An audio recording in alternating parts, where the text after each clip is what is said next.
It says. There we go.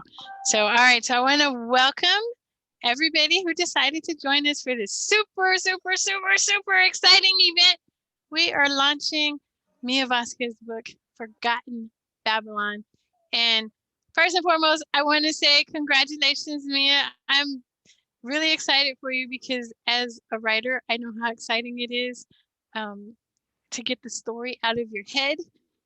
And hey, Melanie's joined us. So it's exciting to get that story out of your head and get it on paper. And then when you see it in print, and this was something I was talking to Melanie about, I just remember I kept looking at my book over and over and over again. I was so excited about that book. So it's an exciting Melanie.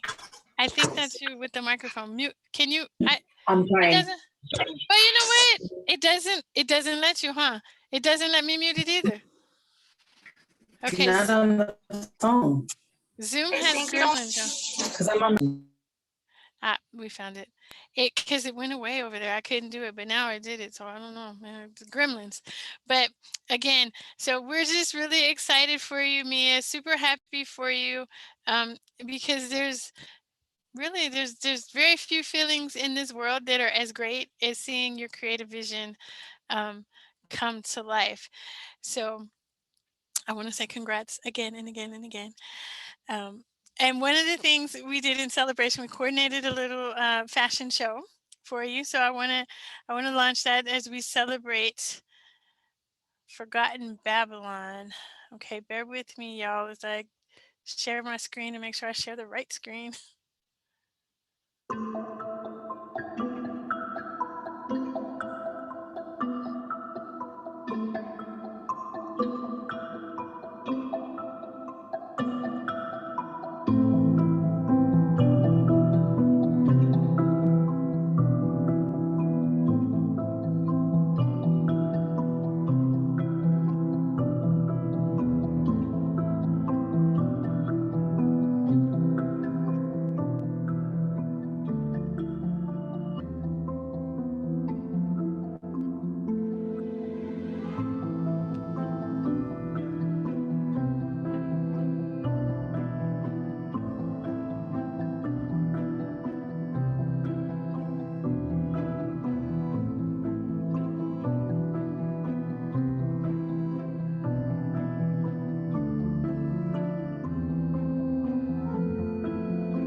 So I do want to give a loud and thunderous thank you to the show production students at Full Sail University. And that was their teacher, one of their professors that came out at the very end. She helped choreograph all that. And so that's, I think it was 2 classes combined, but they thought it was fun. They were also excited about your book as well. So shout out to Full Sail University for helping us out with that. So again, congratulations, Mia.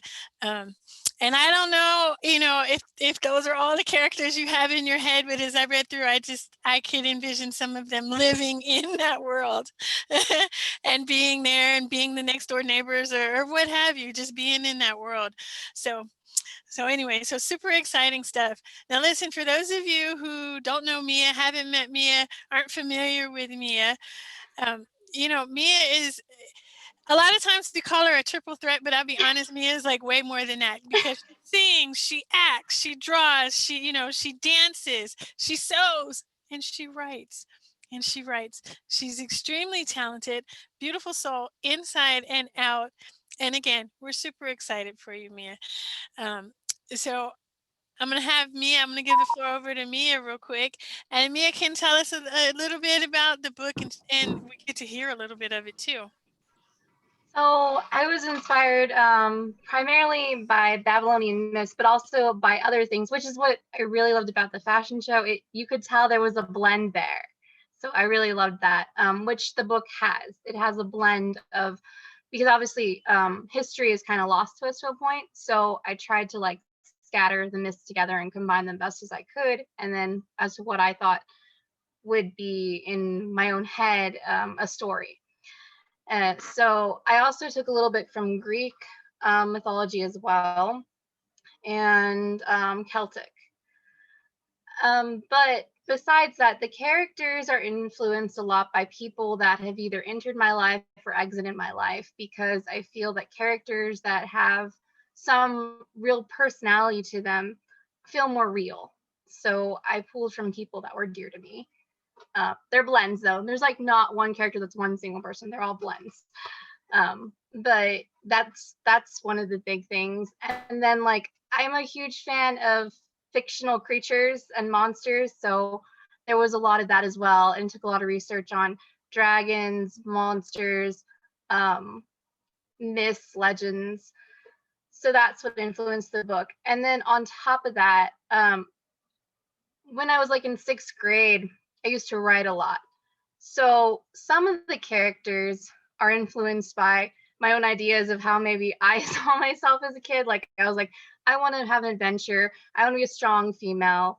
So our leading lady is a little bit influenced on how I was going to hope that I would grow up in my head, obviously fiction, but in my head of how I wanted to be and live in this little fantasy world. So I pulled from that as well. So it was really hard to pick which chapter to like share with all of you. But when it came down to it, I decided I would pick chapter 8, where it's in the middle. That way we can meet one of our monsters and we can actually see our heroes in action. It has monsters. You got me with monsters. That sounds exciting. The first of their adventures was to kill a female 3-headed monster whose red and white with green heads argued, as if they were sisters opposed to a single entity that kills its enemies with illness and virus. For in Babylon, many people had become ill, nauseous, with great sickness. Those infected would have blisters and red and black swelling, as if a rash had overappeared all over their bodies. The sisters rode on a horse that matched their colors and heads. The first of the sisters, who had a red skin covered in feathers and yellow eyes like a harpy. The second of the sisters was white-skinned, also kind of bird-like, but a little bit more elegant, for she had the appearance more of a swan than of a monster. The third of the sisters' skin was snake-like, and even her eyes were more reptilian and orange-yellow color.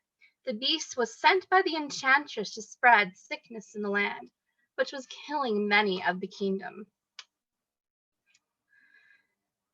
Most of those would become ill, only lived for about 10 days after that. Arwen rode on a brilliant brown Mustang with a white spot on its forehead, while the king rode on a jet black stallion. Tamako had been left in the kingdom to tend to the sick. Tamako would use steam and oils to help the ill breathe. It seemed that everything Tamako did only helped soften their pain, rather than the curse itself that inflicted them. The king was not thrilled with the idea that the girl was going to help him, but as he had warmed up to her some, thanks to their encounters before this battle, he had decided she may be of use yet.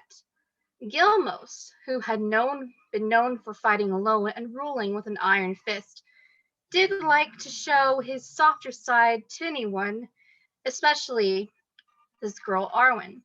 They rode for some time until they reached a cave. The cave had the scent of blood and decay. The three sisters were staying in their lair, deep within the darkness of the cave.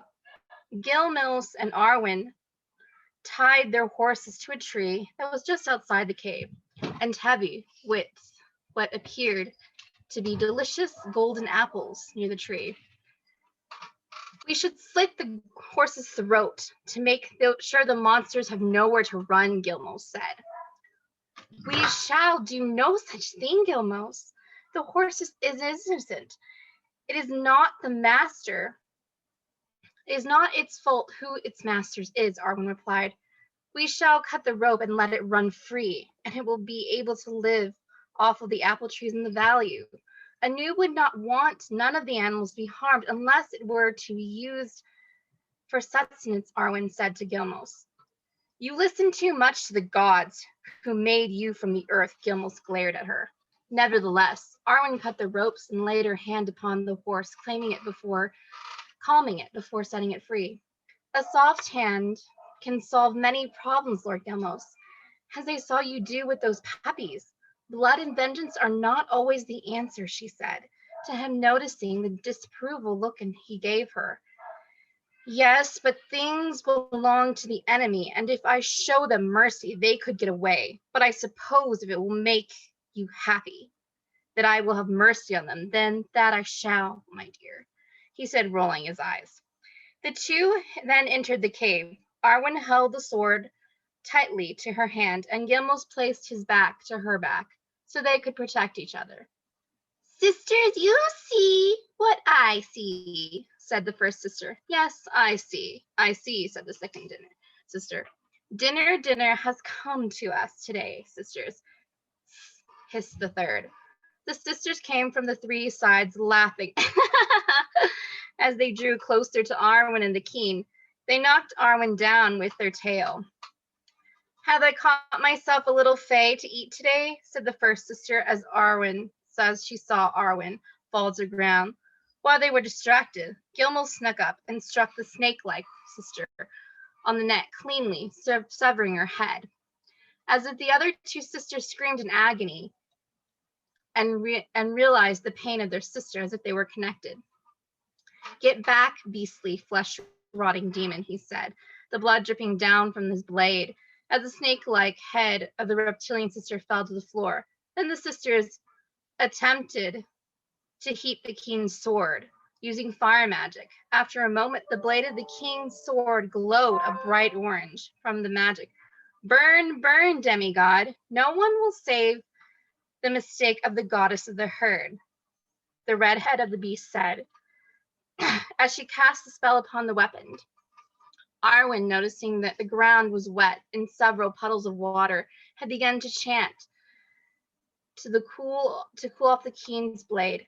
Goddess of the seas, I ask you to lend and allow me to use the water, she chanted as she began through dancing of the unheard music. Then, as one of the sisters looked upon her, and was very pale, released. And you're going to have to read the book to find out what happened to the other two sisters. Oh, good job. Good job. Yeah, that's a cliffhanger for sure. I want to know what happened. And so listen, if you haven't already purchased your book. If you're watching on the Facebook Live, I just dropped the link to purchase in the Facebook comments. And if you're on Zoom Live with us, I put the link there as well. But let me tell you what the best part is. If you'd like to win a free copy, be the very first person to comment either on Facebook or in the Zoom. What did the cave smell like in the beginning of that chapter that Mia read to us? What did it have the scent of? Be the first one to comment, and you'll have yourself a free copy of Mia's book, Forgotten Babylon. So again, Mia, we want to thank you. I'm super excited for you. I'm excited for all the magnificent things that are going to come. You've got lots of cool stuff going on. You've got some art projects going on. I know you're working on other stories. Like, I'm so excited for you. Like, really, really, I'm super excited and I can't wait to read the next thing. So everybody make sure you get your copy of Forgotten Babylon, and everybody just join me in a round of applause for Mia, because that was a lot of work. Seriously, you know what, I'm telling you, this writer here has spent the last year of her life pouring her sweat and tears, I'm sure, into that manuscript, and some of her classmates are on the call and they know she definitely worked really, really hard to get this. So kudos to you, Mia. And I want to say thank you to every single person who came out to celebrate either on Facebook or Zoom with us. This is a really special occasion. So thank you for that. And that's all we have. So everybody enjoy your night, but don't forget to get your copy of Forgotten Babylon. Forgotten Babylon. And you can follow Mia on social media, by the way. She also does cosplay. Mia, what's your social media handle? How do they find you? On Instagram, it's Foxy Diane Adventures. Okay, yeah, she's a really cool cosplayer as well. So anyway, everybody enjoy your night. And again, round of applause for you, Mia. Everybody take care and thank you for joining us. Bye-bye.